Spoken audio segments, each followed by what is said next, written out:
always have technical difficulties moving in the first time. Are you good, my friend? I'm good. All right. Ladies and gentlemen, Chris Gates. Hey. All right. I can't see anything, so that should make it a lot easier to not too nervous this time. All right. So I'm Chris. I have like one slide to flex on everybody, and so I used this picture when I was at CERN with Ken Johnson. We got to go, look at all the atom splitting and everything they do there. And then on the right is me in Sedona, with Bell Rock behind me. So Sedona is one of the top 10 or so spiritual places on the planet. One of my favorite things and places to go to now. I guess I get 2 slides to try to flex. So currently I am the offensive security manager at a fintech. So that means I do red teaming, pen testing, and bug bounty. My Twitter's up there, and I've been doing this since 2003. So that's almost 20 years, which is both inspiring and depressing in the same sentence. Gave a whole bunch of talks, broken into lots of stuff, lots of red team work, lots of blue and purple team work. And so, like I said last time, I'm not asking you to believe anything in this talk. What I want you to do, we got a room full of hackers. I want you to do your hacker thing on all this material. So in other words, I'm asking you to fuck around and find out. But I'll caveat that I didn't just Google all this and put this together. This has been my last 4 or 5 years of my life. So I went from being the professionally grumpy person in the office to always having something to share. And in fact, someone was like, who's got something positive? And I was like, I do. And they were like, of course you do. And old me would never have been that person. I would have been fuck that shit. So my relationship with my wife and kids have improved. I cut a bunch of toxic people out of my life to include my mother. And that actually created a lot of space for the people that support me to come in. I made room for all the people that needed to come in. I'm on my second attempt to meditate every day for a year. I made it into the 200s 2 years ago. And then we were driving back across the country from Sedona, and I just forgot one night. So I'm currently at 303. So I think we'll make the year this time, unless something crazy happens. Thank you. It's man, that was mind over matter. And then I changed my mindset to that it's normal to feel like shit every day. To performing that daily spiritual DevOps. And I want to thank Lance James for that term, but doing that daily DevOps to see where do I need to make adjustments each day. So do the daily scrum. And now I feel worthy, experienced enough, and okay to talk about my spiritual journey, even though I know it's not going to be for everybody in the room. And let's see, lastly, I think I've manifested basically everything on my material list. I've got the car I always wanted. It's parked at the airport. I've got the watch that, someone that grew up like me would never have. So things have been going well, and I want to share how I did all that with you. So I'm going to be doing the equivalent of a lot of tool drops and GitHub links. There's a companion doc. I'll give it to you at the end. So don't worry about keeping up. There's a lot of stuff coming. But I got you. There's it's 30 pages of links and hopefully useful things. So what happened since I gave this talk in 2018? I feel like I gave people permission to kind of be vulnerable and explore who they are in this reality more, because I got up on stage and talked about that. I really didn't know if I was going to survive the event, and I don't know where Rocky went, but I tried to get out of it a couple times, and he didn't let me. And I wanted everyone to ask, who are you? Who am I? What am I doing here? And really start doing your hacker thing on why you're on this planet. I switched from an individual contributor / engineer to people management. And then we had the pandemic, the great resignation, whatever the hell's going on in this country. And I think that all of that has opened a lot of people's eyes to what are you doing? Are you doing what you love? What am I here to do? Does all that make me happy? I did over 600 hours of different energy work in modalities and coaching. It's almost 700 at this point. I took some mediumship classes because I saw that stuff on TV, and I was like, I want to see if I can do that because I didn't believe anybody could do it. Maybe there's a little something to it. I became a life coach. I finished a couple life coaching courses. I'm in another, that's a 6-month one right now. There it goes. I didn't touch it. Let's see. I took an intuitive counseling class where I had to basically coach people that I didn't know anything about And the final exam for that was all I had was their first name. And I had to do that in front of the class and all the teachers. So it was kind of like, okay, do this like hack the box on hard and everyone's watching. And I had never seen it or did anything about it. Well, no fun. I took a law of attraction course called Infinite Possibilities. I caught that a few times. Somehow I got into a leadership position at work. We have an employee resource group called Brain, Body, Heart. And it's like a mindfulness group at work. And all of a sudden I ended up being a co-lead for it. Then last year I got talked into talking about Reiki at the Mental Health Hackers Village at DEF CON 29. And P.S. always bring your dongle because otherwise you got to present off a pillow if no one has a dongle for you. So always bring that. And I made sure I had mine this time. I came out as an energy healer and coach. My wife said she thought I'd already done this. Man, I'm not touching it. I blame Adrian. Go back. So cool. Totally taking the anxiety level down. I have an Instagram and TikTok where I talk about the metaphysics things, and occasionally some of those will make it into the Twitter. And I guess I committed to it because I have this tattoo on my forearm that's very spiritual, and I guess that was my way of committing to my new lifestyle. And I spent a lot of time exploring what you can unlock with plant medicine. And then I started surrounding myself with a bunch of people that work on improving their lives and the lives of others. A lot of time in Sedona. So 4 years ago, I gave the idea that we have these undocumented APIs to the universe. They exist. I gave you a few and I tried to like pseudocode them in so hackers would think they were interesting, and kind of gave the idea that reality and our lives are things that we can hack on. And so for this one, I want to do a new analogy, and I want to introduce you to your soul spacesuit, so your body. And so your body is a complex system, a supercomputer. And because we're all hackers, I want to give you a methodology to kind of take a look at hacking it. And I want to thank my friend Dedrin, who, again, I have these people that just casually mention these really cool things. And I'm like, yep, I'm taking that, and I'm stealing it, and I'm using it. And so we have this body. It's a really complex spacesuit for the soul, but we didn't get a manual. So then we also got dropped in this pretty hostile environment. And so, our initial programmers had to program us without a manual. And they used their spacesuit model to program off of, but it's obviously not the same. So they did their best, but we can probably agree there are some things that could have been improved. But I say all that to say, like, there's no manual to read. I can't just go RTFM. Like, we have to figure the manual out as we go. And so since our job as hackers is to make things like systems and processes do things they're not intended to do, let's give you a methodology.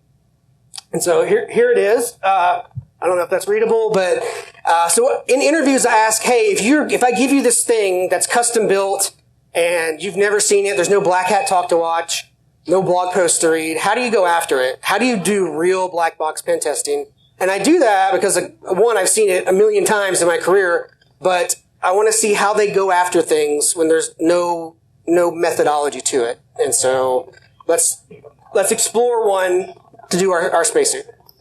So operating systems have three main functions: manage the computer's resources, such as the CPU, memory, disk drives; establish a user interface, so people outside world can interact with it; and then execute and provide services for software applications.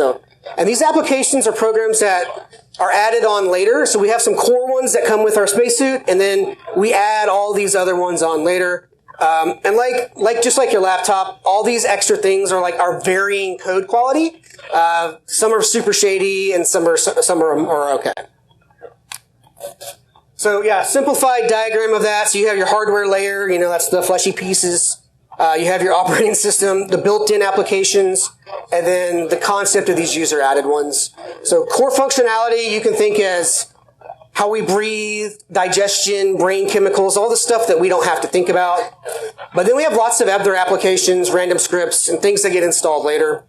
And we also want to discuss, how do we keep things running? So after we've been installing all these third-party codes, things start to slow down. So everyone's probably experienced, you got a brand new laptop, Works great. As soon as you start installing all the things you need, it starts to slow down, especially after like corporate IT gets it and puts all the things on there, really slows down. And this can cause problems. So like, people in here that have gray hair probably remember, before virtual environments, you would start installing different libraries, and then all of a sudden, like nothing in Python or nothing in Ruby would work. So that can actually happen to us as humans. And so, important things for that, your brain, the main task of your brain is to keep you alive and this body running.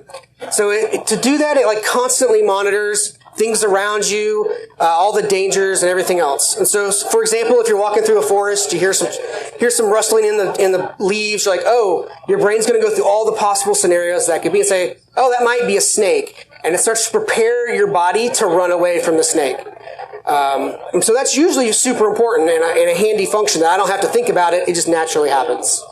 Serotonin's the mood regulator, responsible for your happiness, well-being, and the stability of your mood. Dopamine, feel-good chemical. That's what the reward system, and that's what the brain releases when we do things we like. Adrenaline, that's the one that helps you stay safe, run away from the snake. It also releases cortisol, which is the stress hormone. That's what like gets the blood sugars going so you can actually do the running away. Oxytocin, the love hormone, it promotes trust, empathy, and binding in relationships. Along with serotonin and dopamine, that's your trio of like the feel-good chemicals. And endorphins, natural painkillers. And then like other things that are like pretty interesting to know about how the body just naturally functions is feelings you feel in your body and emotions. Those are the result of those chemicals I just talked about being released. And so it's not necessarily what's happening in here. Your thing in here starts sending chemicals, and that's what you feel in your body. But the brain in the body doesn't know if an event's happening in real time or if it happened in the past. So if you've ever thought about someone that did you wrong or hurt your feelings, you can start to feel those chemicals happening again, and you can get upset again, just like it happened in real time. So, and then lastly, I want to mention we're hardwired for dissatisfaction as humans. It's a default trait. And that's usually a good thing because it's constantly making us improve and do better. I say all that because it's important to know like the underlying mechanics of how all this stuff works. So we mentioned your programming, and this makes sense because programs can only do what they're programmed to do. But your initial programming is way, way down. It most likely was installed between 0 and 7 years of age. Our parents, teachers, siblings, family, neighborhood, that's who initially programmed us. But they were kind of like the equivalent of first-year CS students. They're using Stack Overflow to do these things. This leaves us like buggy code. We have applications with memory leaks. We have applications that just won't accept any new input. And that can make life a little difficult.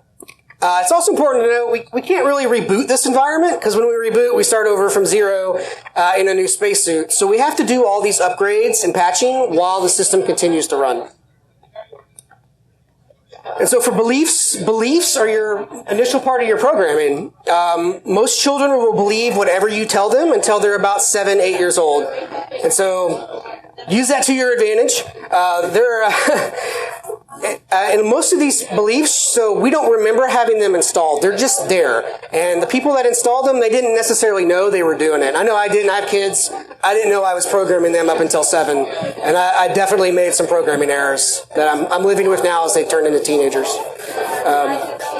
And so some definitions of beliefs. 1, an acceptance that a statement is true or that something exists. And 2, trust, faith, or confidence in something or someone. So you can think of the beliefs are your core programming, and given that they are installed so early, we usually don't actually reflect on those. So we don't do the internal source code review. We don't do any debugging on those unless something really comes to the surface, and we just assume they work. But I'm going to ask you, do you think they're all working? And I'd say, looking at Twitter, I would say there's definitely some people whose beliefs are not working. And so your beliefs are hidden behind your opinions about life, people, happiness, success. They shape your thoughts, and that shapes your how you act, and that then shapes the reality that you experience. So in other words, they set our boundaries and rules for us, and a lot of times they set upper limits for us. And I think most of us are about like shattering limits and getting through them and ignoring them. So it's kind of important to start to say, where are my upper limits that someone placed on me that I actually didn't realize they did that? So this is a simplified version of how this works. So our beliefs are the underlying material for our thoughts. Those thoughts lead to behaviors, and those behaviors and actions, and those turn into the life and the life experiences that we have. And so a story that is pretty useful to illustrate how beliefs work, there was once upon a time, there was these scientists, they had put all these fleas in the jar. Everyone that has a pet knows that fleas are super jumpy. They can go 8 feet high and like 8 feet forward. And so the fleas jumped out of the jar until the scientist put a lid on the jar. And then after a while of banging their head, eventually the fleas started to just stop doing that because they got tired of hitting their head. Then the scientist took the jar off the lid, and then the fleas wouldn't jump any higher. They still believed that the jar was there, or the lid was there. And so even though they could have jumped further, they didn't, because they would believe that they couldn't do it anymore.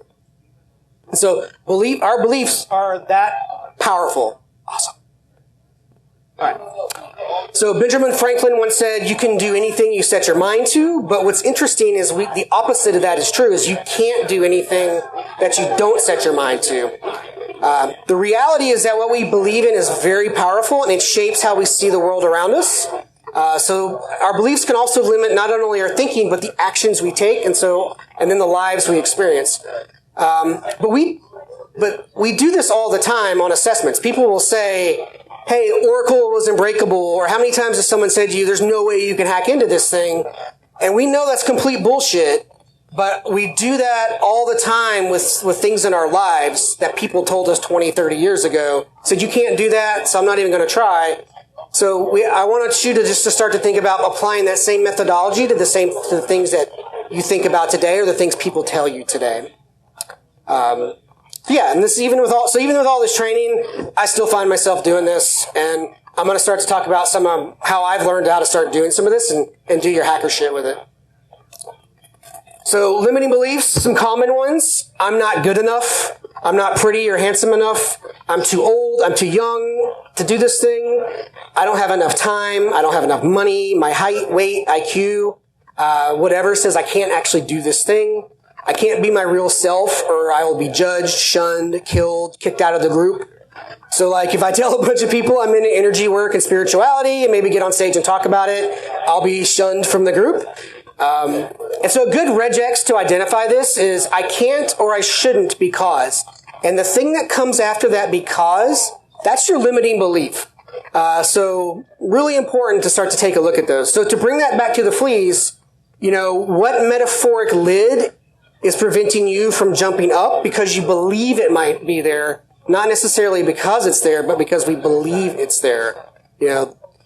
Limiting beliefs, like if you don't look at those, they set up to let our family, close circle, society, Twitter, or everybody else, denial of service our life, and that prevents you from being everything that you can be. All right, so between the core applications, installed beliefs, the limiting beliefs, we can start to lose control of the execution of things.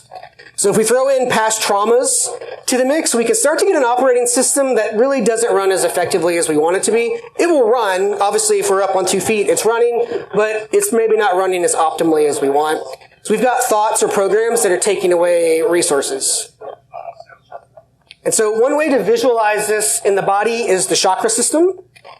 Suspend any woo-woo judgment, and I want you just to think about this. This is a heavily documented tool to think about how our spacesuit's upbringing, its stored trauma, its current and past environments, and how that makes us feel day to day. It's a tool that you can use.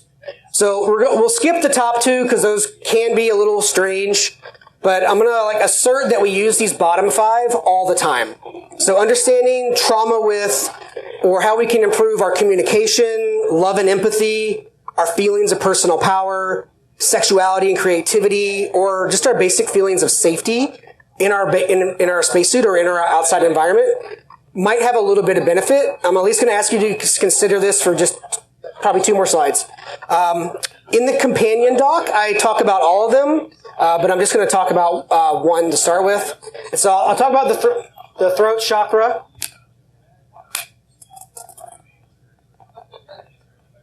I guess that's my cue to get a water. Oh, man.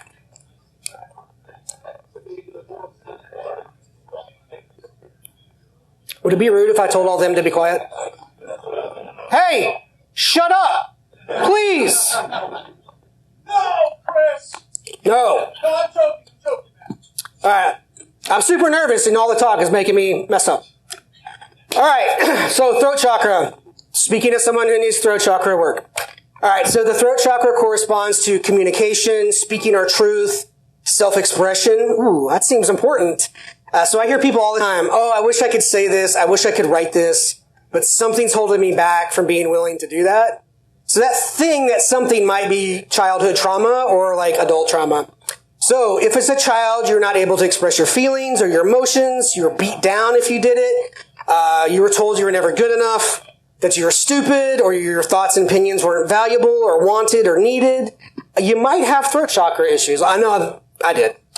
And so how might this manifest for you as an adult? Shy or weak voice, unable to speak up for yourself, retreating or letting other people make important decisions for you. On the other end of that is speaking too much, talking over others, never letting other people get a word, and always having to have the last word. Does anybody know a has to have the last word person? All right, cool. Yeah. So this one's near and dear to me. It's one of my core life lessons on the ayahuasca journey. I had to relive a childhood sexual assault, and it happened to show me how when I went and told people that happened to me, my dad essentially gaslighted me and said, that didn't happen.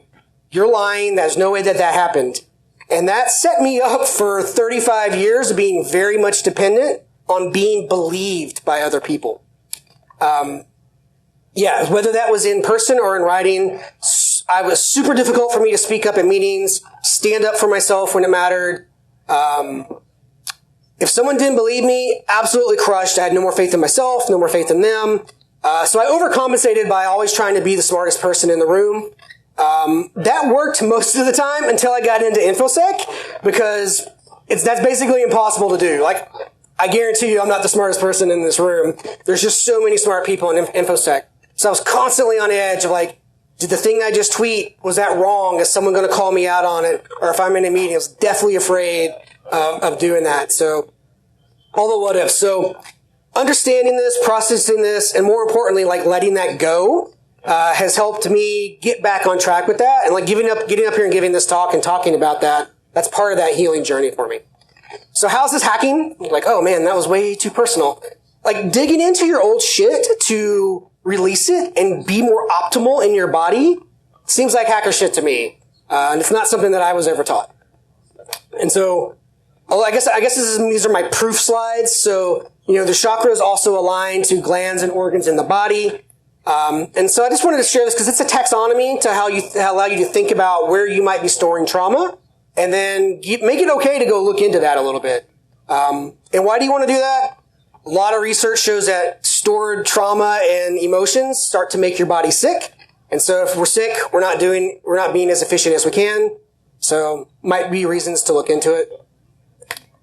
And so given that, we can now we have a place to start to do some internal bug hunting, registry inspections, and just checking our startup configs to see, has trauma modified how we operate in our spacesuit? So maybe you stutter or mumble, you've really struggled to speak up. It might be worth considering that you've got some trauma there and start working with a therapist or coach to get through that. And a really good book on that, there's a lot of YouTube videos by the doctor that wrote that book, is The Body Keeps the Score, and it goes really into detail how the body can store that trauma in the body and make it really difficult and affect you physically. All right, so let's discuss inputs, rules, or bullshit rules, the map of consciousness, and then the ongoing reprogramming that we do to ourselves. Like I said, so rules are bullshit rules. So these are things like hard work equals success, the pursuit of money makes you an evil person, only rich people can do a thing, girls can't hack, A pen test of a single IP or subset of IPs tells me everything I need to know about the security of a place. Seen that one? All right, so you're probably going, wait a minute, those aren't true, and they're not. That's the whole point. They're not true all the time. So I know tons of people who have worked their asses off, and they didn't succeed at all. So it's important to identify these bad inputs and programs, because a lot of them have some faulty if-then checks going on. Some of them are like always returning false, no matter what we put in. So that's not something that we want to have operating. And so the easiest way to identify those is to say, does this statement apply universally to everyone? Or does it just apply to me based on my upbringing, my religion, how I look, what my parents said? Is it something that you took from a culture, your neighbors, religion? Or is it something that you accepted as a truth due to rational thought when you were after 7, when you were actually capable of making some more rational decisions? And then more importantly, does this rule lift me up or does it hold me down and hold me back? And so one of the keys to being a, scratch that out, hacker was knowing what rules to follow, what rules to break, and then outside the rules of physics and the rules of law, basically opening up to all these other rules are open to questioning. And so this is the map of consciousness. I could talk for an hour on this, but what I want people to take away from this is the idea that emotions and feelings in the body, you can assign an energetic value to, and we want to live in the higher values that we can. So if we're doing that spiritual DevOps and we're saying, oh, I'm down in 20, I'm down in shame and guilt, I might want to try to move myself out of that lower number and into a higher number. It's kind of just a tool drop, but there's a bunch of links in the doc that talks about this to include the book. And then we're constantly reinforcing our programming that we give to ourselves through self-talk. And so we kind of want to move out of black box testing into white box testing. And I want you to think of a good analogy to this, I think, is your self-talk is your supply chain for your spacesuit. So if you aren't conscious of what you're thinking, believing, and your emotions, then someone else is in control of your supply chain. But thankfully, no one's exploiting those right now, so you don't actually have anything to worry about. Thank you for laughing. Can't see anybody, so I can't see if any of the jokes land. So we have thoughts and beliefs that were programmed to us at an early age. We have feelings and emotions. Those combined create the behaviors and actions that we take. Those then turn into the experiences that we have, and then that cycle repeats forever and ever and ever and ever, like the ongoing slides coming and going on this. So since breaking cycles and programs is what we do, let's talk about how to do that to ourselves. And so how do we do that? We debug ourselves, right? And so the easiest place to intercept and replace that data is between the thoughts and beliefs and the behaviors and actions. That's the perfect place to set up your internal burp proxy. You can see what's coming across, look at it, see what you want to change, and then send it on its way. You can technically do it between the feelings and emotions, but like we talked about the chemicals, by the time you're feeling it, it's already happened. It's already happening in your body. And so it's a lot harder to interrupt that chemical process. It's kind of like doing heap exploits with tons of protections versus stack exploits. Since I'm not much of a reverse engineer or exploit dev guy, I go with the easier way. So let's discuss how you would do that. Meditation is actually the best way to do that. Hence the 365 days of meditation. That's a great way that's a great tool to use for your internal burp proxy. So it has tons of usefulness. Yeah, it's on the other side. All the usefulness stuff is on the other side. But I like to think of it as it allows me to look at my life from the third person. Usually we're in first person. We're looking through the scope. Can't see anything that's coming. I can only see what's directly in front of me. Life is randomly happening to us or happening to me. I don't understand inputs and outputs. That third person piece allows you to step back, see the guy around the corner, see that this thing is coming. It starts to be a little more useful. You get some space before the event actually happens. So, and a common thing that people learn when they start meditating is just to observe the thought, not to change it, not to judge it. Just say, oh, okay, I see that. But when you're ready to start changing thoughts and beliefs, that's when you've already been practicing that piece. You can now say, okay, I'm getting out of pass-through mode and into intercept mode with the proxy. You can now start to change that data along the way. Yeah. And so the process to change requires you to become conscious of your unconscious self. And so what I would suggest here is like sanitize that untrusted input from yourself and others.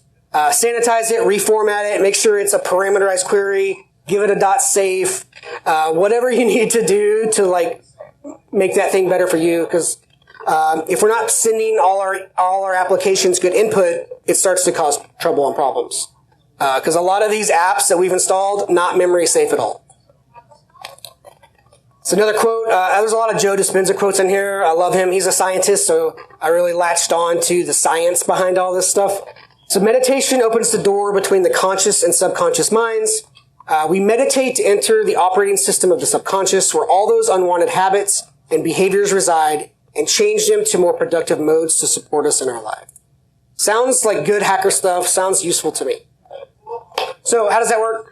Old autopilot way on the left, new way on the right. So we intercept those old thoughts. We inject the new thought that gives us a new life experience, which helps us change those beliefs, which creates and then enforces new thoughts. And then we start to have a new life and new life experiences. So rather than thinking like everyone's dishonest, we can look at how actually the majority of the people are actually pretty honest people. Percentage-wise, bad things don't happen to me. Have I had bad things happen? Sure. But in the totality of my life, I've had more good things happen than bad things. I don't live in a place, most of us don't live in a place where bad things happen to us all the time. And after enough time of our minds seeing this, we can start to replace. But it starts with identifying that belief.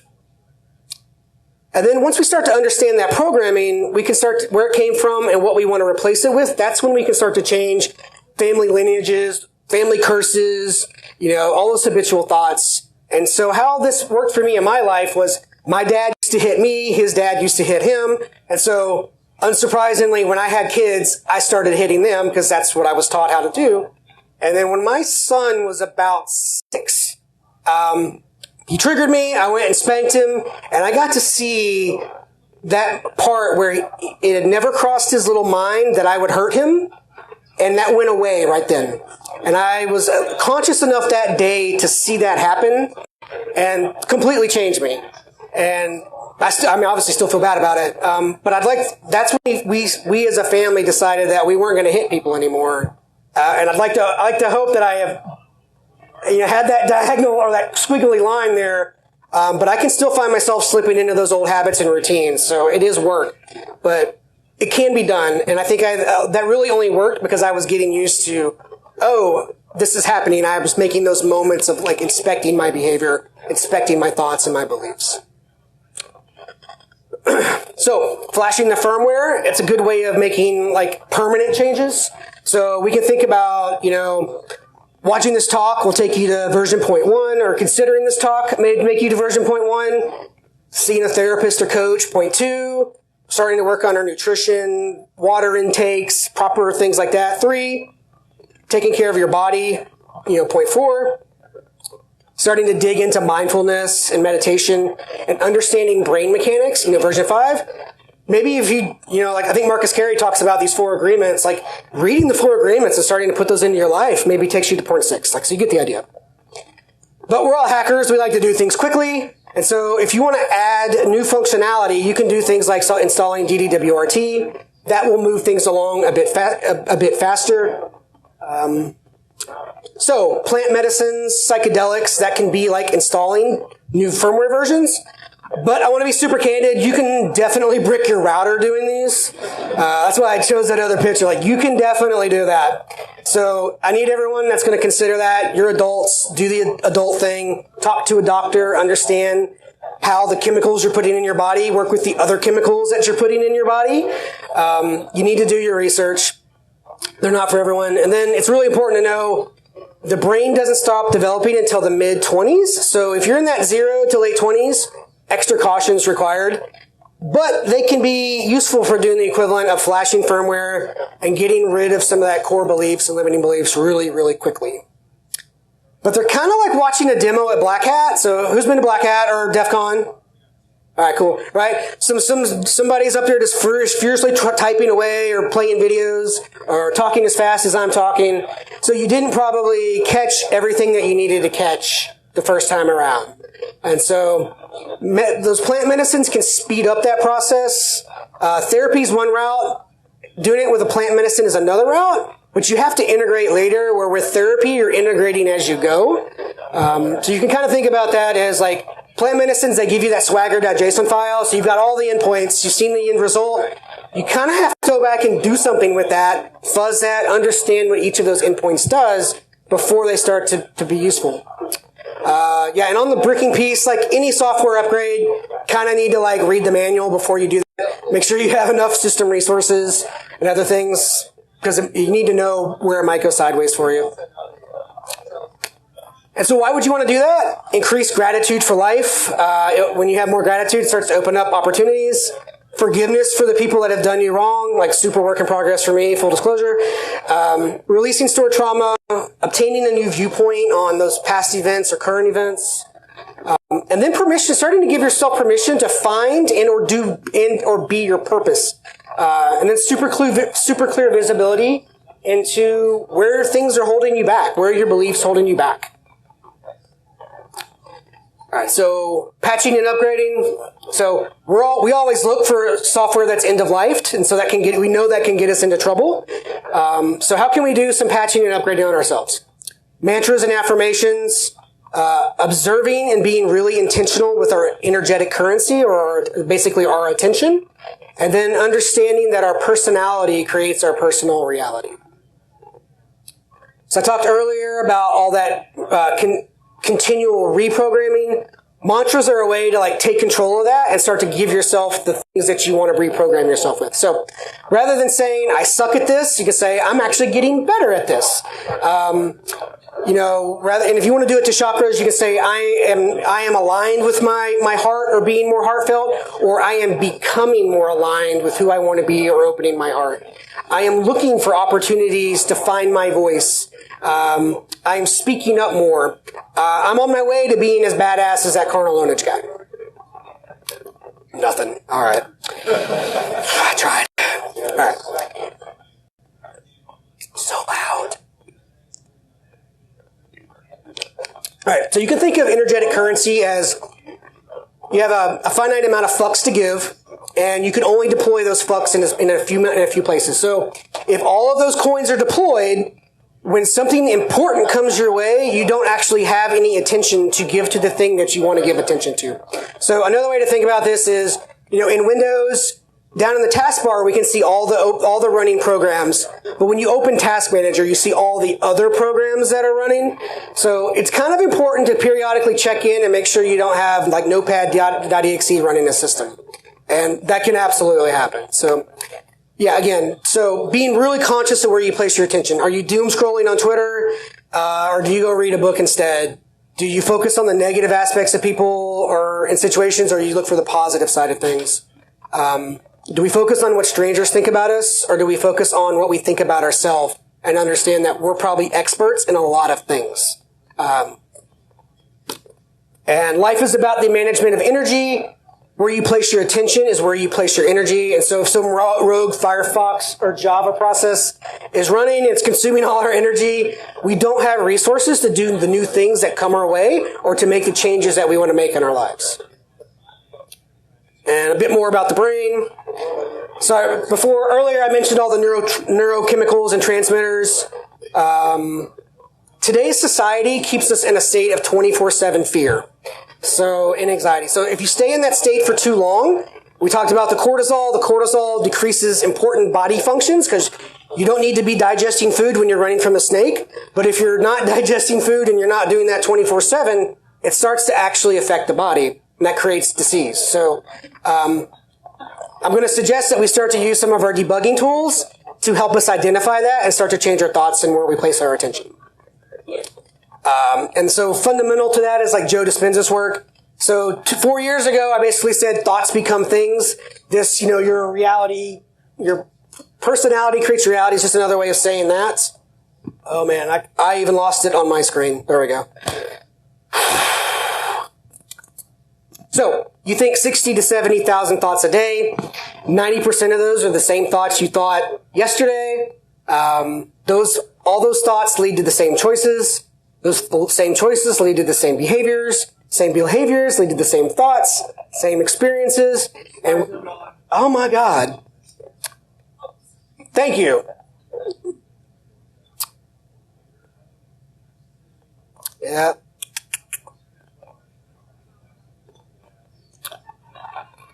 I've completely lost him too. Let's see if we can get him back.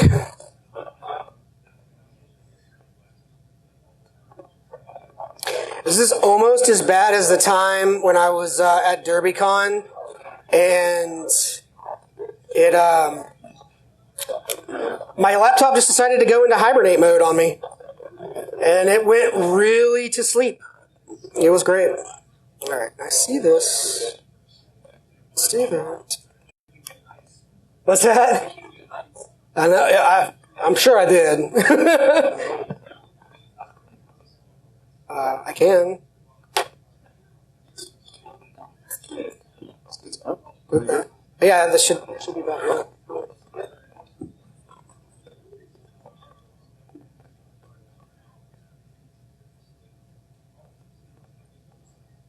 All right.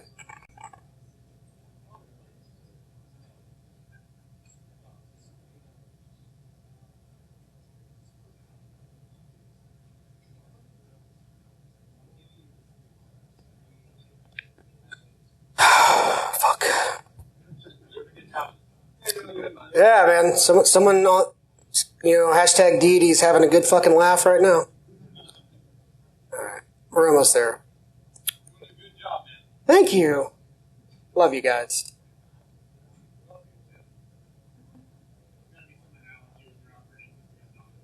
I think you're right. All right, let's try this again.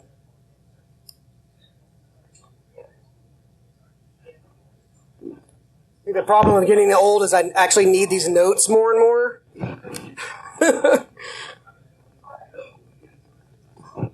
Fuck, man.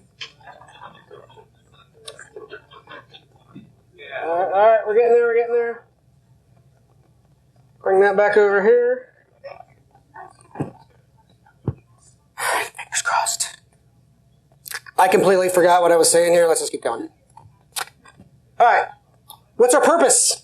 Finally getting to the close to the end of this. So I want you to think of all these as like subdomain brute forcing tools. There's a whole bunch. You're not going to like them all. But you got to kind of go play with them to see which ones work for you. So like astrology. So if knowing what planets in retrograde is useful for how your operating system works, or knowing your north node or south node, use it. So if knowing your human design and knowing if you're like a manifester, generator, projector, that gives you permission to be more of who you are and who you want to be, use it. Right? So I like to use the 3 most important questions. It's a super gentle starting point for determining purpose. Those 3 questions are, what experiences do you want to have? How do you want to grow? And then how do you want to contribute? And that how do you want to contribute is to the planet. And I actually make my team do this because I know they are here to do more than work for our employer. And I want to know what they're here to do on the planet. Some other tools that can be useful is the Dharma archetypes. And so it's important to note that you're not one of these, you're all of these. But you're going to have a primary one at any point. So I'm primarily a researcher, so I love knowing how things work. And then I move through the different archetypes with that knowledge. So sometimes I want to be an activist with the things I learn. So I'll embody that one. Sometimes I want to turn it into a business. So I'll jump into the entrepreneur one. Sometimes I'm a warrior with that and protect people. Sometimes I want to teach it to others, like I'm attempting to do with this talk. And so once you have your couple archetypes, you can start to see how that fits into your Dharma blueprint. Your Dharma blueprint is your archetype, the medium that naturally flows through you, what excites you, the things that you have overcome or achieved in your life, and whatever your superpower is. So doing some work, analyze your hardware, software, installed programs, and how to best to use them. And what's good, so the idea is I guess I equate these two. Knowing this is important. It's like Kali, and you have all these hacking tools, but if you don't know how to use them, it's not really much usefulness to that. So, and I guarantee that everyone has talents and superpowers. You have them for a reason. A lot of us are not using them to their full benefit. Ikigai is the Japanese concept of your reason for being. So Iki means life. Gai describes self-worth. Still there? Okay, good. So that's your life. The Ikigai is your life purpose or your bliss. And so your Ikigai is your intersection of what you love, what the world needs, what you're good at, and what you can be paid for. And so if you start to think about those questions, you can start to become a little more aligned with the work that you want to do, or what you're here to do. And then lastly, we need to become comfortable to hack, mod, and upgrade ourselves to whatever way you think is beneficial for you. So just like building a gaming computer, very personal. You get to decide the color of the water that's running through there, all the different colors of the components. But the important thing is you want to upgrade from the shitty computer to a better computer. And then it's also important to share your journey. No one's going to scoop you on your own personal growth O-Day. So use it, explore it, share it, find that O-Day, get a domain admin on yourself. And so why? So that 600 hours of coaching and energy, I've started to see a couple trends. One is people feel really stuck because of past traumas and repeating of the victim story they give to themselves, or just the things they've been told and those limiting beliefs. So other reasons, people not knowing their purpose. Instead, they're living the purpose that their parents told them or that their group of friends told them, and they fucking hate it, right? They're living someone else's life and they're not living their own. And then rules. Those put limits on happiness, growth, enjoying your life. You gotta hustle and grind, like the old Gary Vee stuff before he got positive. You gotta grind, you can sleep when you're dead, you gotta get the money. And add to that a really big rule that I see is that you must make money with your purpose. And that it must pay the bills. Instead, I'm gonna offer and suggest that you think about doing the thing that you love because you love it. And if it becomes enough money to pay bills, awesome, but it doesn't have to. I just want you to consider that. Like, I love doing Reiki, but if I did it for 40 hours a week, I wouldn't like it at all. Another one of the talk for an hour slides. I just want you to consider the idea that one of your purposes is to be the authentic you 100% of the time, and put that as a new goal kind of far out there. And so a lot of times we don't feel worthy to do these things. And so I'm going to give you some things that hopefully make you feel worthy. So you exist, therefore you matter. The fact that you're all here in the seats and talking over my talk means you're still worthy. So you don't have to prove anything. You're here, right? If you believe in any sort of deity, they don't make mistakes. So if you're here, you're worthy to be here. And so to quote Dan Millman, life provides certain opportunities and choices, yet we only allow ourselves to receive, achieve, and enjoy those opportunities that we believe that we are deserving of. And so I'm going to suggest, start to become worthy of and deserving of everything that you want in your life. And thanks to Marvel and Disney, most people now have the idea of parallel lives and parallel realities. And so the beauty of your life right now is that it's unique to you, right? There's no other combinations on any of these other multiverses that is the life that you're having right now today. It can never be repeated. You're unique and special. So if anyone makes you feel unworthy, you gotta fucking yeet them out of your life. They don't deserve to be here. So I want you to also normalize cutting those people out of your life who don't support you or they bring you down. Upgrade them out of your life. And when you do, it makes space for new people, new experiences, and new things. So you're dumping the old crappy MP3s and getting the high quality FLAC ones, getting rid of the 360p movies and getting those in high def or 1080p or above, right? So when you cut these things and these people out, it creates space for you to do what you want to do. And we've all been trained to look forward, every goal setting things, what do you want to do in 5 years? What do you want to do in 10 years? Man, I think everyone here has really lofty goals way in the future, and it can become really overwhelming to think about, how am I going to achieve that? I have all this stuff left to do. And that's good. Remember, because we're wired for dissatisfaction. That's good that we're looking forward. But I would suggest you use the reverse gap to look at everything that you have accomplished up to here. So it's going to be a lot. So we've overcome and accomplished so many things to get here. I remember when I couldn't do Metasploit or I couldn't do any exploits or do any pen tester stuff. Everyone here has probably made that giant leap, and you forget how long ago and how hard it was. You forget all the things that you've learned. So, I remember when you couldn't do any bursts, you couldn't do any web app stuff or whatever. So we quickly forget everything that we've accomplished. So occasionally it's useful to look back in time and go, oh man, I remember when I couldn't do anything. And now look at you. Enjoy your life right now. Super hard. Every one of us get paid to think about the worst case scenario 24/7, but it can be done. Look for the good thing and try to think about now being the good thing. I was in the military for 13 years.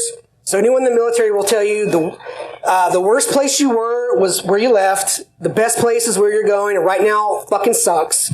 So, I'm on the second half of my life. So I'm really working to make every day the best day that I can make it be.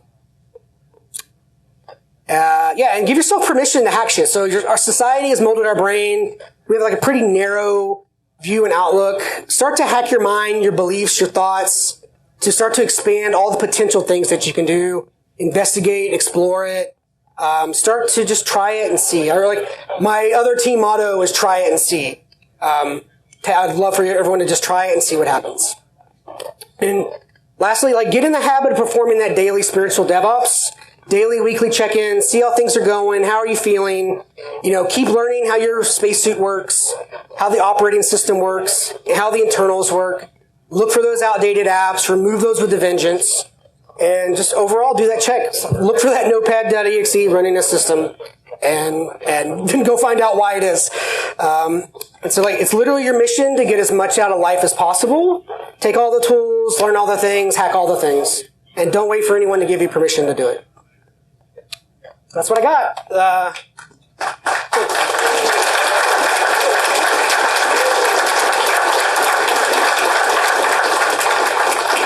And there's the link. It should work, uppercase or lowercase. And thanks for the fun of the slides coming in and out. I want to thank everybody here, especially Rocky and Susie, for giving me a safe place where I feel like I could give this talk. There it went. He did that in the back, and now it's gone. All right, well, and all the other people that helped and endured me rehearsing this. So, thank everyone. Night.